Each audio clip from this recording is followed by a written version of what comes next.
I'm super encouraged to see all of you here, to know that this topic is something that you're thinking about. Maybe many of you were already doing this work and taking up Indigenizing and Decolonizing your courses and your curriculum. I thank you for that. I'll talk about myself in a little bit because that's like the best topic. No, I'm just kidding. I'll bring out my humble self. I work at the Center for Teaching and Learning at main campus. So a lot of the work I do is working with professors and instructors to indigenize and decolonize their courses. I also do a whole myriad of other things too. I teach for the Faculty of Education as a session instructor. So I know that struggle. I know what it's like to work in the classroom. I've actually been an educator for 10 years. I used to teach at NEAT, and I used to teach boring English grammar courses. So I think over the years I perfected making very dry content really exciting. And so I do call this my song and dance act. So you'll see me moving across the room a little bit on the hand talker, so my arms will do a little bit of their own thing. I also have the privilege to work with an amazing group of women. We call ourselves the Unruly Women's Group because we are very unruly. We actually work within the prison setting. So we work with incarcerated women at the Edmonton Institute for Women. We teach Indigenous courses, and 70% of the women in our courses are Indigenous because there's a very high population of Indigenous people in the prison system in Canada, which I'm sure you guys, I don't know if you saw in the news over the last few weeks, they talked about the numbers of incarcerated Indigenous individuals here in Edmonton. And so our mandate is to bring education courses to Indigenous people. And that's something that I'm super proud of. And the university was also very happy and gave us a grant, which is really awesome, before all the cuts. Thank you. So, yes, we are on Treaty 6 territory, home to many First Nations, Métis, and we even have Inuit communities here in Edmonton. So, how many of you share the territorial acknowledgement in your courses? Thank you for that. So when you do that, how do you take that up? Do you show it on a slide? Do you repeat the words? How are you sharing that information with your students? Not to put anyone on the spot so much. Anyone wants to answer? Yes. I've been waiting for somebody to tell me how. Okay, cool, that's awesome. I will definitely tell you how. Anyone else do it currently? I just say it. Okay. I just say it at the beginning of the class. Yes, that's great. That's great. That's our first step, right? Yeah. So, saying it is super important. Repeating those words, repeating the names of the nations is super important. And it's important to me as an Indigenous person, and I'll tell you about my indigeneity in just a little bit, because I'm going to have us do an activity together. But we need to kind of move beyond the words. So why is this important to you as an individual? Why is it important to us as educators to say these words? So as an Indigenous person, what I like to share with my students and other people that I'm working with is I am not from here. My nation is not in Alberta. It's not in Treaty 6. My nation is far away. I'm thousands of kilometers away from my home. My home nation is in the state of Oregon, which I'll show you in a little bit. And so, as a guest in this space, I always like to acknowledge the traditions, the medicines, the teachings, and the people that come from this space. I have the benefit of working and living and raising my children here in Treaty 6 territory because of the treaties that were signed. And so I'm a benefactor, as we all are, of that relationship making and that treaty making process.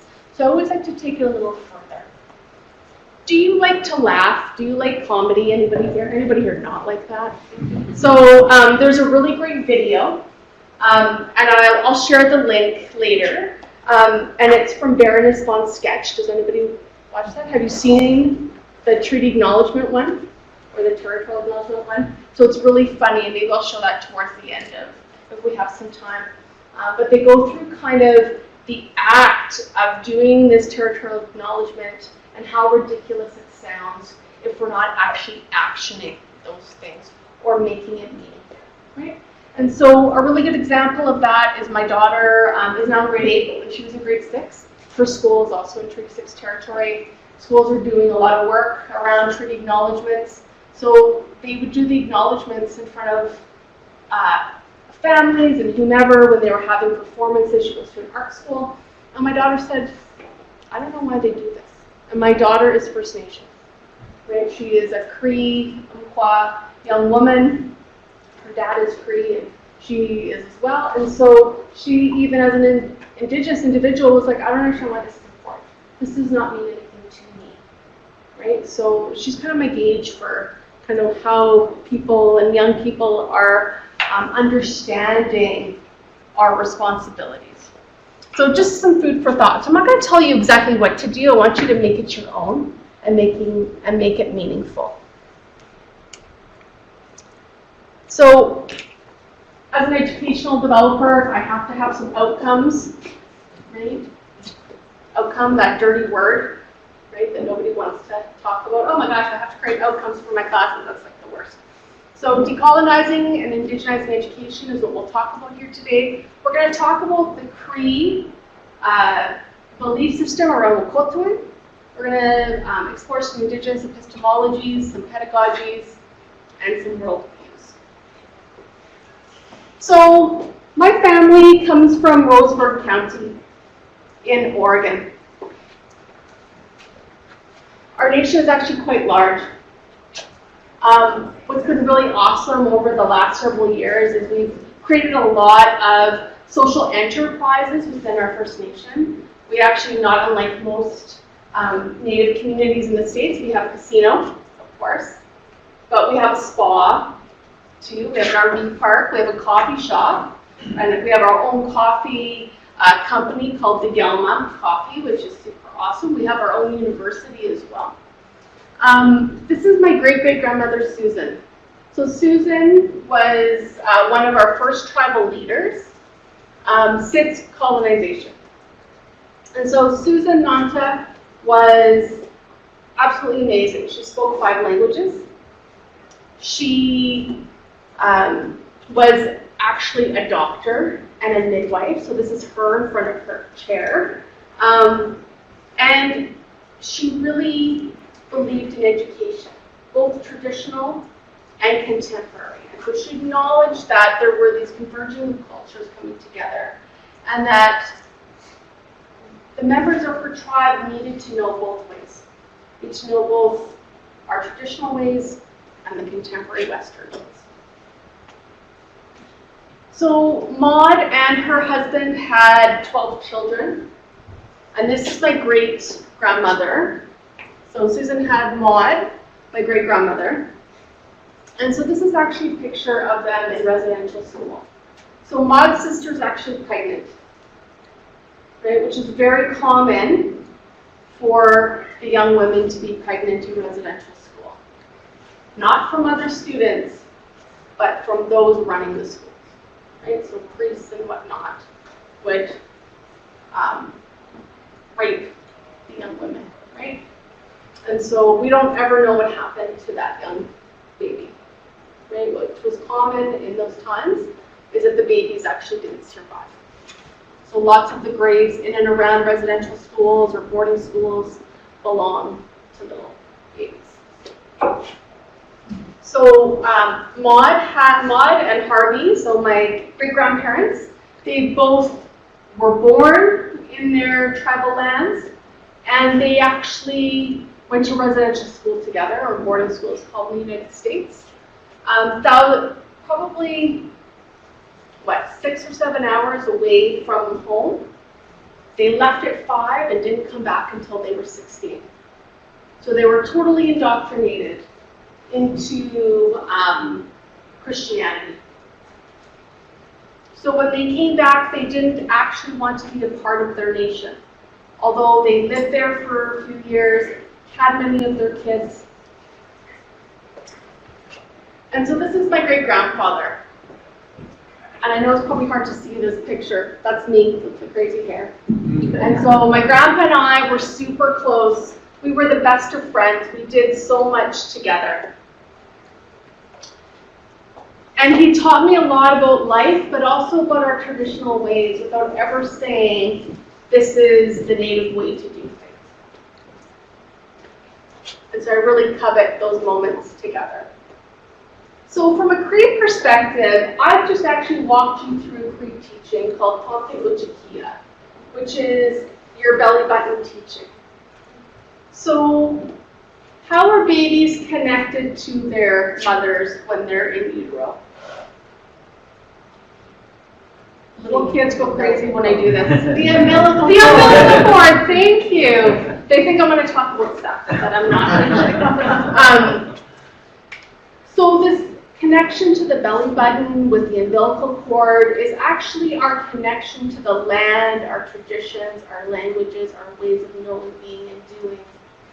And so this is the who are you connected to piece. So what I would like you to do is, following my example of how to introduce yourselves, is I would like you to introduce yourself to somebody you don't know.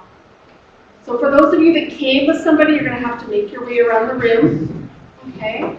And I want you to talk about where you're from. So what land are you connected to? Who are you connected to? Okay? And family is complicated, so if you want to make up a story, that's okay too. I get it. So go ahead, I'm going to give you about 5 minutes, so about 2.5 minutes apiece, so if you can get into a group of 2. How many veered into what you do? How many what? Veered into content about what you do. We did not. We did once we got out of the who you are. Okay. So, for Indigenous folks, who we are is the most important thing. Who we are connected to and the connections we have with land and life, our human and other than human relatives is the most important piece. So what we do is very much secondary to that. And from a Western perspective, we often shy away from our personal selves and launch into the what we do. Because that's more impersonal. It doesn't put us at risk. Right? But for Indigenous folks, it's the trust building. So if we know the same people, there's an element of trust that's built. Right? That's why relationship making takes quite a long time within Indigenous communities. And when we're working with industry or, banks, those sorts of things, they don't understand that. They think they can just have one meeting and the trust is built and we go from there. But it actually takes quite a long time to develop the relationship. Yes? Just because you talk about who you are, and Yeah. the people, but do you also, because I was lucky enough to live in New Zealand for 10 years, so Yeah. worked a lot with Māori Yeah. there, and so they talk about that, but also talk about like where they're from, what waka they came, the Yes. canoe they came Yeah, in, communicate. the Yeah. mountain, the river. Do you talk about land as well when you introduce yourself? Yes, because we talk about where we're from, right? So which territory or nation we're from, right? And so it's important that we start to get away from this pan-Indigenous perspective of First Nations, Métis, or Inuit, or just Indigenous, and really start to acknowledge people based on their nation, right? That's kind of where things are going. And it's why I introduced myself as a person from the Umpqua Nation. Right? So decolonization and indigenization are two hotly debated topics inside and outside Indigenous communities. And so I just want to give you a little bit of an idea about the different definitions of these two terms. So decolonization, as you can see from the slide, deconstructs colonial ideologies of the superiority and privilege of Western thought and approaches. This involves the dismantling of structures that perpetuate the status quo and address unbalanced power dynamics. It involves valuing and revitalizing Indigenous knowledge and approaches and weeding out settler biases or assumptions that have impacted Indigenous ways of being. And so for non-Indigenous people, decolonization is the process of examining your beliefs about Indigenous peoples and culture by learning about yourself in relationship to the communities where you live and the people with whom you interact. And this is from the Pulling Together a Guide for Frontline Staff, Student Services, and Advisors. And you can just Google that. And actually, when you get my slides, you'll have to click the link and get right to the document. And this is through Open Education out of BC. So to add to this, Tuck and Yang say that decolonization is the returns of lands and life. So it goes further. They say that education really is not the site for decolonization because we're in this colonial atmosphere and it's hard to return lands and life through that. However, I disagree. And so the reason why I disagree is because I think education plays a role in acknowledging that we are still in a colonial state and actually working with individuals so that we can return lands and life to Indigenous people. So Indigenization. So how many of you are incorporating or weaving Indigenous perspectives into your courses or curriculum so far? Awesome. You're already Indigenizing. Okay? A little bit. So you can read the slide, but this is a process of bringing in Indigenous perspectives, maybe through articles, through readings, through guest lectures, through videos, right? So being very intentional in the ways in which you're bringing in those Indigenous perspectives into your courses. There are many voices that need to be within our curriculum, right? We need the experts in that field. We need those people that speak about the content in which we want to deliver to our students. But it's also about what type of students do we want to have when this course is done, right? So are there Indigenous folks that are maybe working in that field, that are experts in that field, that you can bring that content forward, right? How many of you have had an elder or a knowledge keeper come into your classroom? That's a great way. Yes. I've been in Rob's class before, actually. And so it's important to do that, right? It's important to have those guests come in. It's also important to acknowledge the work of that guest, right? So how are you offering protocol? Always ask if protocol is necessary. Could you explain that? Protocol? Yep. Offering protocol? Yeah, offering protocol. So if you have an elder coming, they're going to want to, if they're a Cree elder or an elder, say from 2, 6, 7, or 8, they're going to want tobacco, right? And those are conversations that you're going to want to have with that individual. So I was asked if I wanted that for this session. I don't require that. I'm not an elder, right? And so those are things you have to broker with the individual. An elder or knowledge keeper should also be paid, right, in some capacity. This is a part of my job, so nobody has to pay me. You person's already paying me.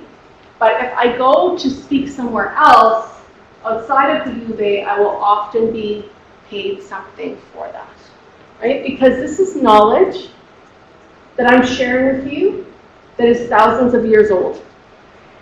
This is knowledge that I have gained through my years on this earth listening to other elders and knowledge keepers. There's a long line of knowledge keepers that have shared their knowledge with me that I continue to give back to in different ways, in my own way.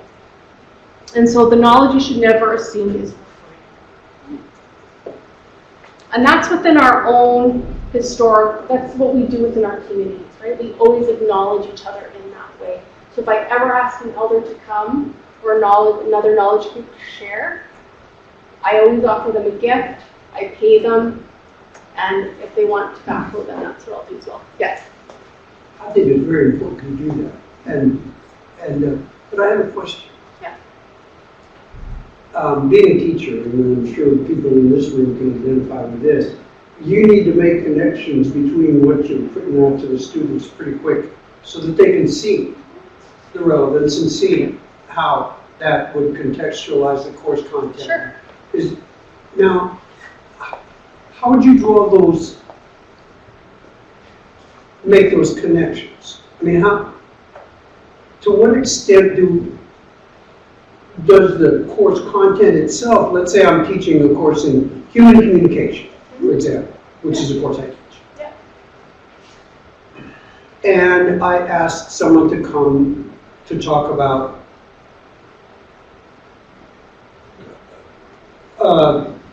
a communicative event, let's say. Or to talk about treaty communications and how that happens and that kind of stuff. Would it be important then for the students to make those connections, or should we, you know, Yeah. So I think what's a good way to do that? there's two things. So traditionally, and within our traditional pedagogies as Indigenous people, we don't lead people to knowledge. People find their own knowledge within the content. So it's very much antithetical to our ways of knowing, being, and doing to actually say this is what you're going to get out of this particular session. Okay. Yeah, we don't talk like that. Students, we're all students for our whole lives, right? So when I go and listen to an elder or knowledge keeper speak, they don't tell me what I'm supposed to take from that. I take what I need in that moment because I'm on this learning journey, and what I need in the moment today is different than what I might need 2 or 3 years down the road. So from an educator's perspective in this Western world, I will often make those connections for students where I will say, this is an outcome of this, or this is what we're going to hear today. And then if the elder or knowledge keeper speaks, then I draw some similarities between what they have said that relate to our overall content. So I do both, right? So yes, and, I guess. Does that answer your question? Sure. Yeah. Did you have a question? No, okay, yeah. And we can say I'm getting to this if case.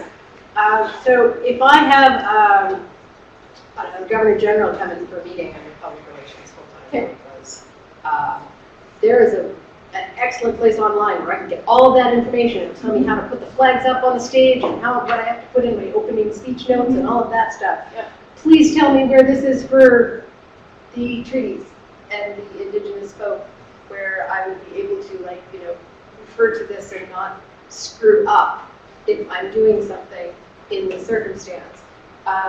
Second of all, I teach social media, and I would like to know exactly how one would go about indigenizing the material in a course about social media, for example. I'm really having trouble. Yeah, I might have to talk to you one-on-one Okay. about that question. That's with your first question. It's really about brokering the relationship.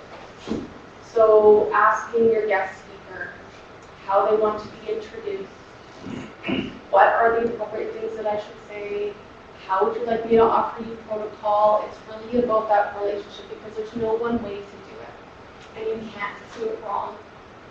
So I think one of our hesitations really is that we don't want to do it wrong, we don't want to offend somebody, and we don't want to look stupid, right? And so all those things play out, right? And so knowing that there's no way to do it wrong is really comforting. I still worry. So even I have an elder that I work a lot with. I've known him for 15 years, and I ask him to come to things, and we consider each other family. So I call him Mushum, which is grandpa in Cree, and he calls me his granddaughter. But even still, when I'm offering him protocol, I get a little shaky, right? Because I'm like, I don't know if I'm doing this right. But most of our elders are very gentle and very kind, and they're teachers. And so they know that we are going to be hesitant and have some nervousness around doing things correctly. So I think it's really about brokering that relationship and really asking that guest speaker how they want you to go about doing this. Does that help? Okay. And there are sites where you can find out information. So I want to talk about Wakotwin, which I know is going to come up here in a minute. So Wakotwin is a concept. It doesn't mean one thing. It means a variety of things. So it means kinship, which is our relationship with one another, right? So creating that family. So how many of you have aunts and uncles that aren't your real aunts and uncles? Or grandparents that aren't your real grandparents, right? Yes. Right, so we have this extended kinship that we build. I have lots of friends that I consider my family because my family actually isn't here. Like I've built family here, but I have my really good friends that I consider to be my sisters or my cousins, those sorts of things. We have this relational accountability to one another and to all things. So we believe that we live in this circle. And so in a circle, there's no one being that is in higher status than the other. This is why we have sharing circles, right? So that we're all equals within that circle. So we believe that we are equal to all living things on Mother Earth. The animals, the insects, right? My elder always reminds me about the creepy crawlies, but I don't necessarily love spiders. But I can appreciate their role in our environment. So Reciprocity. humans and those kind of creatures are considered to be of equal value Yes. in Yep. the ecosystem. That's right. That's Okay. right. And so when we think of animals, those are our other than human relatives. They're our relatives. Which is why when we hunt, we do offerings. So we put our tobacco down. I was watching, I don't know if you ever watching PTN, but have you seen, there's a cooking show. So there's a guy who's from Europe, and then there's Art Napoleon, and he's Cree from Ontario, actually, I think he's from Moose Factory. And so they combine European cooking techniques with Indigenous cooking techniques. So they were in the Arctic, they were in Nunavut, and they were hunting for hare. So they got Arctic hare, they shot the hare, and so the Inuit actually don't offer tobacco. They could not grow tobacco there, right? So it doesn't grow there. So they don't offer that. That's not a part of their worldview. So they actually offer, after they've shot the animal, they offer water, which is really kind of cool. So it was winter, so they offered snow to the animal before they took it from the land, which was super cool because I hadn't seen that before. So we have this reciprocity, right? So we are responsible for one another, and we are responsible to all things within this circle. And we also learn from everything and everyone. So how many of you learn from the students that you teach? Right? We should all have our hands up, right? There should be some reciprocal learning going on. And we have this stewardship to the land. And that's really Wakotwin, right? So it's that community.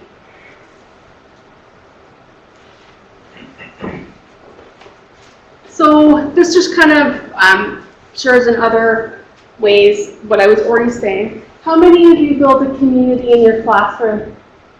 Or you try to?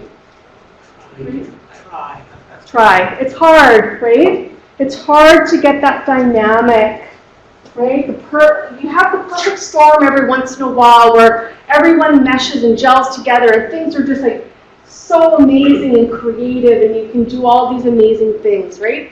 That is rare. That doesn't happen a whole lot, right? But that's sort of always our goals, right? We want this wonderful community dynamic. So what I want to say to you is that first activity that I did with you is yours to carry with you in your knowledge bundle.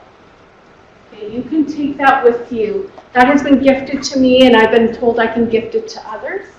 So if you want to do that activity with your students, to get to know one another, to create that community in your classroom, please do that. It's important. And I do that at the beginning of all of my classes. And when I did that, I noticed that the dynamic in my classroom changed.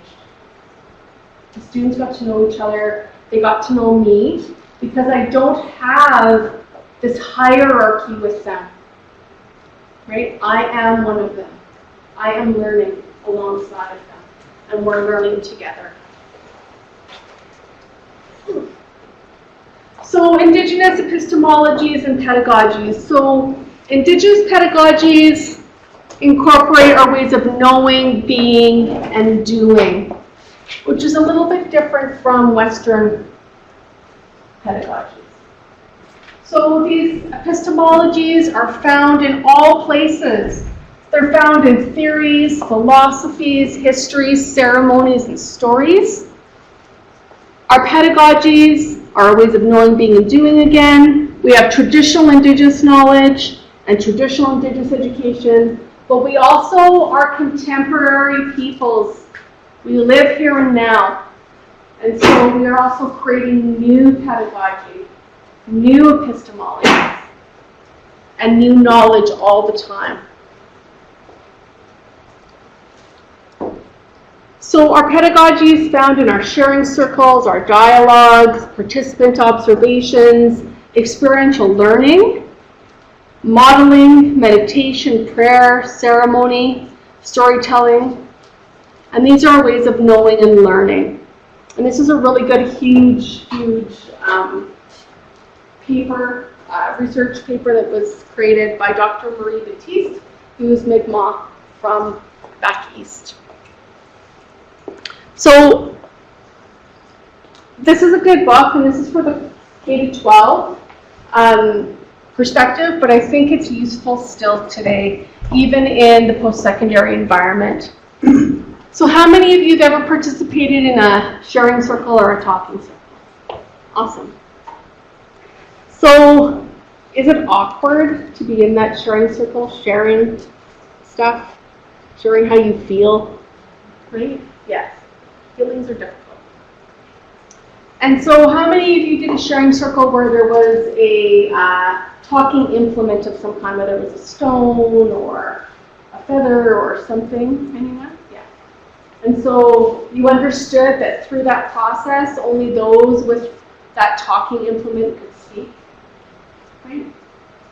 So what's nice about the sharing circle is that you don't talk back. Everybody just gets their say. Right? This is also what we use in restorative justice practices.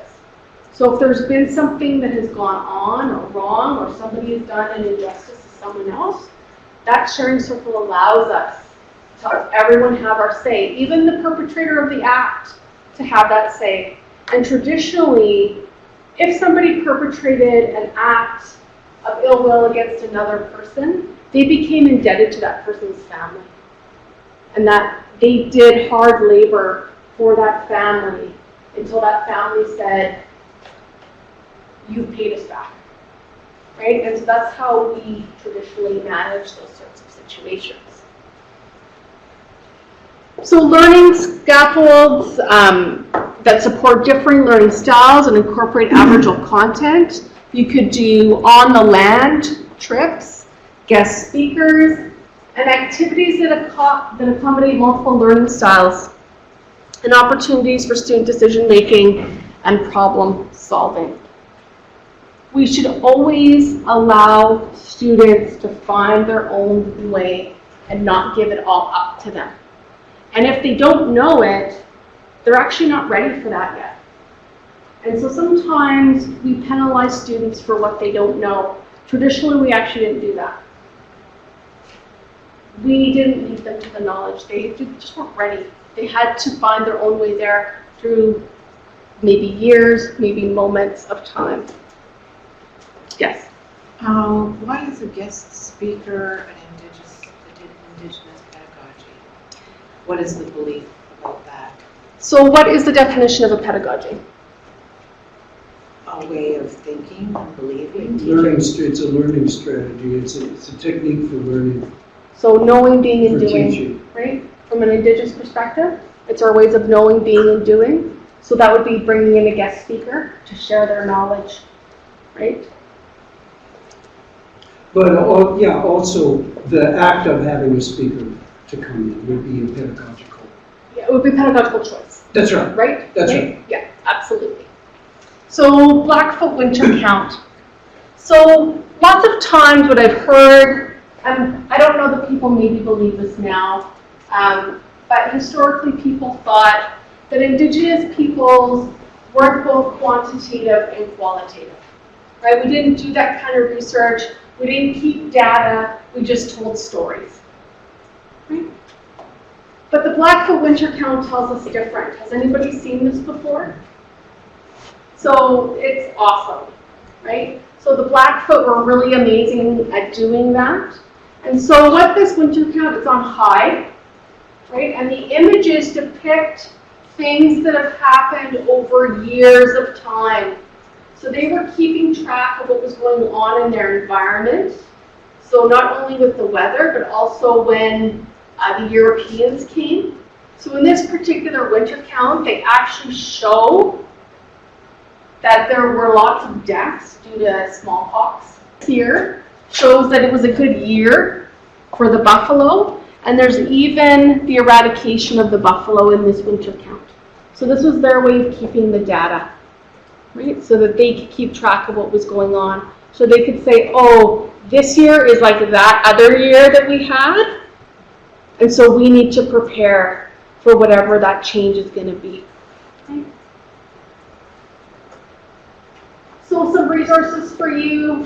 Our Way of Evaluate actually has some teaching pedagogy in it. It has some activities that you can use. When I send this to you, you'll be able to click on the link. And so you'll find, it's a huge document. It's like over 100 pages, I think. But I hope that it opens up some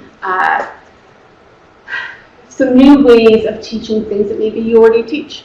But it might show you a different way through these activities in order to convey the information. This Decolonizing Pedagogies also has some examples of things that you can do in there, which I think are quite useful. So how many of you are a little uncomfortable with incorporating Indigenous perspectives into your course? Okay, thank you for that. Thank you. I appreciate you being honest about that. It is difficult, right? This takes us way out of our comfort zone because we feel like we are not the people to do the work, right? But I want to encourage you. Indigenization and decolonization is everyone's work, right? The TRC tells us this, right? So in order for reconciliation to happen, and I know there's so much going on in our communities right now, it's a really tough time. I can barely be on social media because there's just so much there, and I'm struggling with that emotionally. And so I want you to know that it is your job to take up this work. There's so much to do, and there's not enough Indigenous people within the education system to do this work, right? And so we kind of need that groundswelling of people to bring in these perspectives. So if you're feeling challenged, how do I do this? What should I do? I'm available to you. I'll leave my cards. You can contact me. We can have consultations. I worked with Rob a lot a couple years ago, and he really meaningfully wanted to incorporate Indigenous perspectives into his course. And so I think we probably spent months together, right, working on that.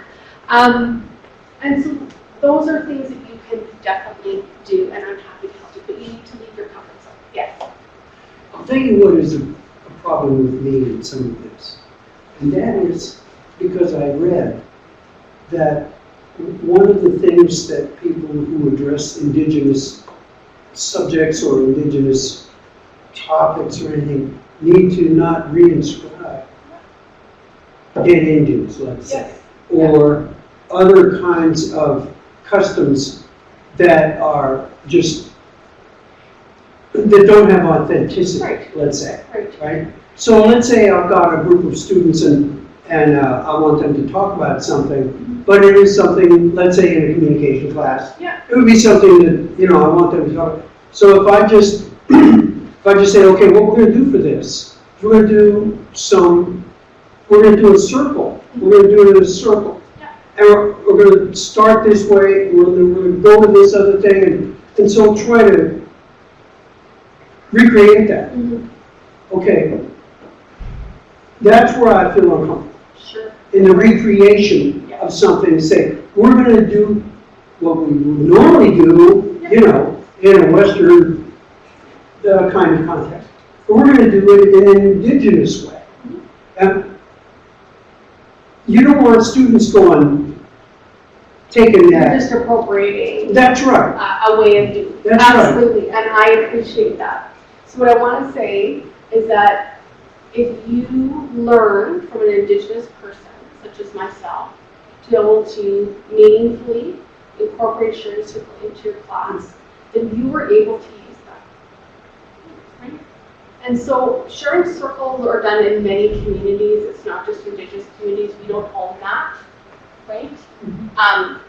So I could help you to formulate that. I could give you readings about sharing circles and what they mean and how to actually facilitate a sharing circle in a meaningful way. And so that's okay, right? And it's again our fear of doing it wrong, appropriating a style, taking something on as our own when it isn't our own, right? We're not asking you to smudge in class. We're not asking you to do ceremony in class on our behalf, right? And so that's sort of a little different, right? And so I think sometimes the things that Indigenous folks do, we might have said, this is our work, this is our knowledge, don't take our knowledge, right? Which is completely 100% valid and important. But I also believe that we should be sharing our teachings. And we should be sharing some of these things to make our classrooms more dynamic and to really incorporate some of our pedagogy. Rob? I'm going to more make an observation than ask a question about working with you and what it did for my class.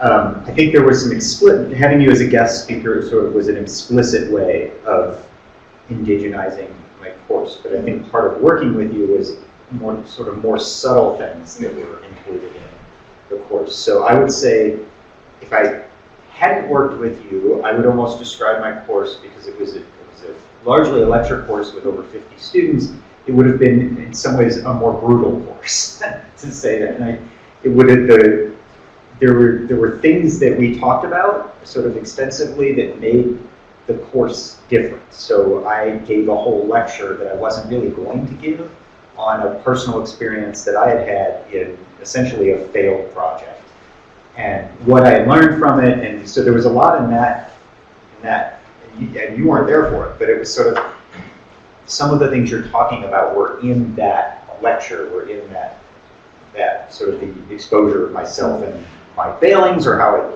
thought through it. Things that I wouldn't have done, I think, if I wouldn't have been speaking with you about how to teach and how to incorporate these things in the course. Thank you.